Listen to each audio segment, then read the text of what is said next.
Today we will read chapter 19.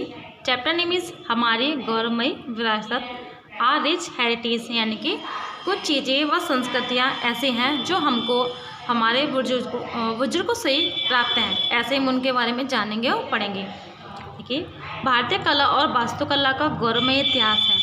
हमारी सभ्यता केवल पुरानी ही नहीं बल्कि प्रत्येक क्षेत्र में जैसे औषधि, गणित, नृत्य, संगीत आदि में धनी है। हमारे पूर्वज इसे हमारे लिए छोड़ गए हैं। इसकी सुरक्षा एवं संरक्षण करना हमारा कर्तव्य है। द नेक्स्ट इज भाषा मीन्स लैंग्वेज। देखिए, भाषा हमारे विचारों को अभिव्यक्त करने में हमारी सहायता करती है।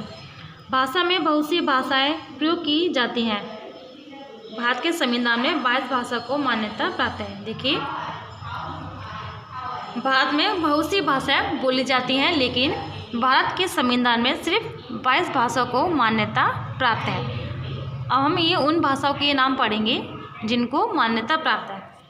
देखिए, असमी, बंगाली या बांग्ला, गुजराती, हिंदी, कन्नड़, कश्मीरी, कोंकणी, मलयालम, मणिपुरी, मराठी, नेपाली, उड़िया, पंजाबी, संस्कृत, सिंधी, तमिल, तेलुगु, उर्दू, बोडो, डोंगरी, मैथिली, संथाली। ये भाषाएं भिन्न भिन्न प्रकार से लिखी जाती हैं। कुछ दाएं से बाएं लिखी जाती हैं, जैसे उर्दू, कश्मीरी और सिंधी। यानी कुछ भाषाएं दाएं से बाएं को इधर से इसकी ओर लिखी जाती हैं। वो भाषाएं हमारी उर्दू, कश्मीरी और सिंधी। भारत की राजकीय भाषा हिंदी है, यानी कि भारत की जो राजकीय भाषा है वो हिंदी है। भारत के जो भी सरकारी कार्य होंगे, कार्य या लिखित में, वो सभी हिंदी भाषा में होंगे। द नेक्स्ट पोशाक ड्रेसेस। भारतीयों के वस्त्रों से भारत की विभिन्नता देखी जा सकती है। गांव में रहने वाले लोग पारंपरिक पोशाकें जैसे धोती, कुर्ता और कस्बों व शहरों में रहने वाले लोग आधुनिक पोशाकें पहनते हैं। यानी कि लोग भिन्न भिन्न प्रकार की पोशाकें पहनते हैं।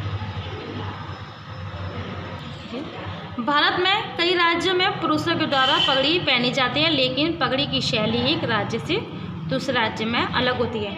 देखिए, भारत के कई लोग पगड़ी पहनते हैं, लेकिन उनकी पगड़ी पहनने का तरीका अलग होता है। द नेक्स्ट इज नृत्य और संगीत, डांस एंड म्यूजिक। नृत्य और संगीत हमारी संस्कृति का महत्वपूर्ण भाग है। संगीत रागों पर आधारित होता है। पुराने दिनों में लोग ईश्वर को अपने नृत्य और संगीत से प्रसन्न करते थे। यहाँ तक कि लोक कथाएं भी गीतों और संगीतों के द्वारा सुनाई जाती थी। भारत में 2 प्रकार के नृत्य और संगीत हैं। द फर्स्ट इज लोक नृत्य, उसको फोक डांस भी कहते हैं, लोक नृत्य को।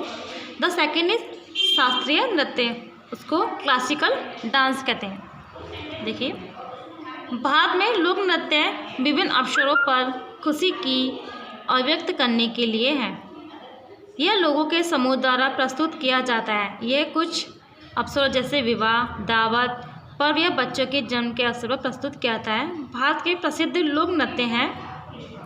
देखिए, यहाँ पर राज्य के नाम दिए गए और लोक नृत्य के नाम दिए गए। इसके बारे में आप स्वयं रीड करेंगे। द नेक्स्ट शास्त्रीय नृत्य लोक नृत्य से अलग होता है। शास्त्रीय नृत्य लोक नृत्य से अलग होता है। उसके लिए बहुत अभ्यास व प्रशिक्षण की आवश्यकता होती है। नर्तक के प्रत्येक हाव भाव का कुछ अर्थ होता है। यानी कि लोक नृत्य करने के लिए बहुत प्रैक्टिस की आवश्यकता होती है, क्योंकि डांस के साथ साथ जो लोग अपने हाव भाव करते हैं उसके द्वारा वो अपनी कुछ भावनाएं व किसी चीज़ को अभिव्यक्त करते हैं।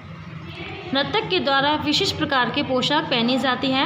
उन्हें इसे ईश्वर की पूजा के रूप में आरंभ किया और केवल मंदिरों में ही प्रस्तुत किया।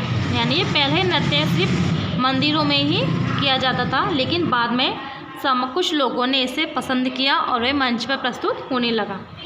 भारत के कुछ प्रसिद्ध शास्त्रीय नृत्य हैं। यह राज्य के नाम में ये शास्त्रीय नृत्य हैं। देखिए, केरल की है कथकली, उत्तर प्रदेश की कथक, मणिपुरी की मणिपुरी, कर्नाटक की यक्षगान, तमिलनाडु की भरतनाट्यम, आंध्र प्रदेश की कुचिपुड़ी, ओडिशा मीन्स उड़ीसा की ओडिसी। ये शास्त्रीय नृत्य हैं। द नेक्स्ट इज संगीत म्यूजिक। भारत शास्त्रीय संगीत परंपरा का धनी है। भारतीय संगीत दो प्रकार से गाया जाता है। फर्स्ट, उत्तर का हिंदुस्तानी संगीत और दक्षिण का कर्नाटक संगीत। संगीत की दोनों शैलियाँ रागों पर आधारित हैं। विभिन्न राग विभिन्न समय, ऋतु और अवसरों पर गाए जाते हैं। तानसेन मुगल सम्राट अकबर के दरबार के प्रसिद्ध गायक थे। उन्होंने बहुत से राग बनाए। शास्त्रीय संगीत में बहुत से यंत्र प्रयोग किए जाते हैं, जैसे कि सितार, वीणा, सरोद, तबला, बांसुरी, ढोलक आदि कुछ यंत्र हैं, यानी कि इनका प्रयोग करके संगीत गाया जाता है। पंडित रविशंकर उस्ताद, बिस्मिल्लाह खान उस्ताद, अमजद अली खान और जाकिर हुसैन कुछ जाने माने भारतीय संगीतकार हैं, यानी कि ये बहुत अच्छे संगीतकार हैं भारतीय। द नेक्स्ट इज चित्रकला मीन्स पेंटिंग्स। यह अपनी भावना को व्यक्त करने का महत्वपूर्ण तरीका है। भारत में चित्रकला बहुत प्राचीन काल में फली फूली। भारतीय चित्रकला की अपनी शैली है। मुगल अपने साथ फारसी कलाकारों को लाए थे। भित्ति चित्रण दीवारों पर किया गया विशाल कार्य है, यानी कि दीवार पर चित्रकारी की थी। अजंता गुफा और कैलाशनाथ मंदिर के भित्ति चित्र इसका अच्छा उदाहरण है, यानी कैलाशनाथ और अजंता की मंदिर में यहाँ पर दीवारों पर चित्रकारी की है। अजंता गुफा की चित्रकला बहुत सुंदर है। अजंता गुफा की चित्रकला में जो चित्र हैं वो महात्मा बुद्ध के जीवन से दृश्य को प्रदर्शित करते हैं। ये बौद्ध भिक्षुओं द्वारा बनाए गए थे। सूक्ष्म चित्रकला लचीले पदार्थों जैसे कागज और वस्त्रों पर बनाई जाती है। कुछ राजस्थानी और मुगल सूक्ष्म चित्रकला राजस्थान में देखी जा सकती है। आधुनिक समय में M.F. हुसैन, जेमिनी राय, नंदलाल बोस, अमृता शेरगिल, एंजिलो एला मेनन अपने चित्रकारी के लिए प्रसिद्ध हैं। द नेक्स्ट इज वास्तुकला आर्किटेक्चर। भारत अपनी इमारतों की आश्चर्यजनक रूपरेखा के लिए जाना जाता है।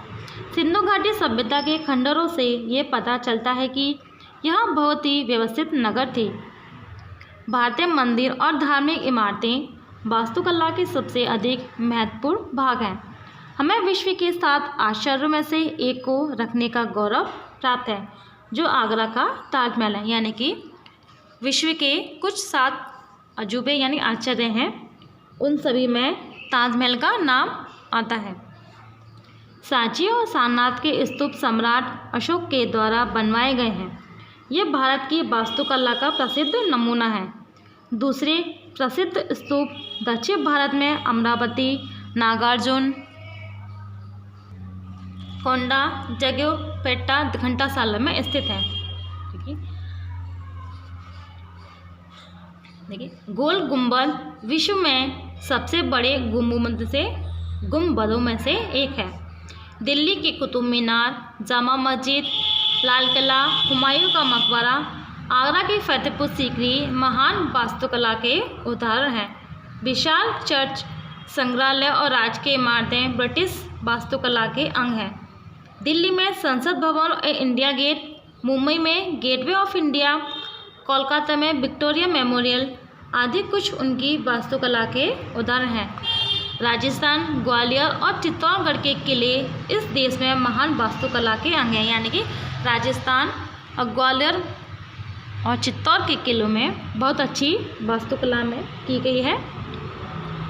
दिल्ली में बहाई मंदिर, मुंबई और जयपुर के असेंबली इमारत, बेंगलुरु की विधानसभा और दिल्ली में दिल्ली नगर निगम का कार्यकाल कुछ आधुनिक इमारतें हैं। द नेक्स्ट इज पर्व इन फेस्टिवल्स। भारत पर्वों की भूमि है। भारत में पूरे वर्ष बहुत से पर्व मनाए जाते हैं, लेकिन भारत में मुख्य रूप से 3 प्रकार के पर्व हैं। देखिए, पहला हमारा राष्ट्रीय, धार्मिक और फसली, ये 3 प्रकार के पर्व हैं। और राष्ट्रीय पर्व कौन कौन से होते हैं उसके बारे में हम जानेंगे। राष्ट्रीय पर्व, नेशनल फेस्टिवल्स, देखिए, गणतंत्र दिवस, स्वतंत्रता दिवस, गांधी जयंती, ये सब हमारे राष्ट्रीय पर्व हैं। धार्मिक पर्व, रिलीजियस फेस्टिवल्स, यानी कि Diwali, Dussehra, Eid, Christmas, Durga Puja, Guru Parv, Mahavir Jayanti, Buddha Purnima, Ganesh Chaturthi, good Friday आदि महत्वपूर्ण धार्मिक पर्व हैं, यानी कि अलग अलग धर्म के मानने वाले लोगों के पर्व हैं। द नेक्स्ट इज फसली पर्व, हार्वेस्ट फेस्टिवल्स, यानी कि कुछ त्यौहार ऐसे होते हैं जो फसल के बोने पर व फसल के काटने पर मनाए जाते हैं। उनमें अब त्यौहार हैं, देखिए बहुत से पर्व ऋतुओं के बदलने के साथ मनाए जाते हैं। होली, वैशाखी, ओणम, पोंगल, बसंत पंचमी आदि फसली पर्व हैं। सभी पर्व बड़ी उमंग के साथ मनाए जाते हैं। Chapter is finish. आप सभी ने इस चैप्टर में जाना कि भारत में किस तरह के संगीत, चित्रकला, वास्तुकला व कितने प्रकार के पर्व मनाए जाते हैं। Chapter is finish. I hope you all are understand this chapter and thank you.